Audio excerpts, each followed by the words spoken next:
ស្ត្រីម្នាក់ដែលជាម្ចាស់ហាងសាឡនកាកានឹងមានកំហុសធ្ងន់ណាស់អាយុទៅតា29ឆ្នាំវាយដំច្រំធាក់ហើយនឹងជេរប្រមាថទៅលើអ្នកមិញម្នាក់ដែលអាយុ59ឆ្នាំចំណាស់ស្មើនឹងម្ដាយលើម្ដាយឯងចិត្តស្មើនឹងយាយបាត់ហើយ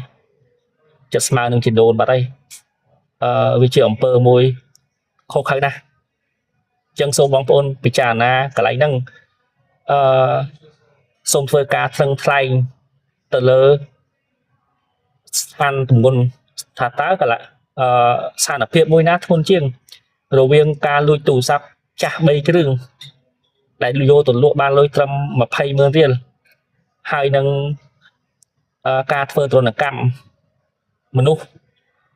រយៈពេល3ថ្ងៃហើយនឹងការចាប់បង្ខាំងរយៈពេល3ថ្ងៃហ្នឹងដល់ដាក់រហូតដល់គម្រាមសម្លាប់គម្រាមកាត់ដៃកាត់ជើងទៀតហ្នឹងថាតើមួយណាមានទម្ងន់ជាងសូមបងប្អូនធ្វើការប្រៀបធៀបកុំចូលមកនិយាយតាមអារម្មណ៍ថាអត់យល់សង្គមខ្មែរ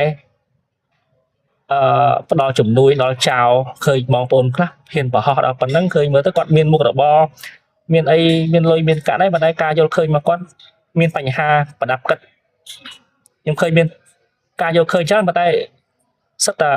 ការយល់ឃើញដែលមិនប្រកបដោយសុភវិឆ័យដែលផ្អែកទៅលើ egoism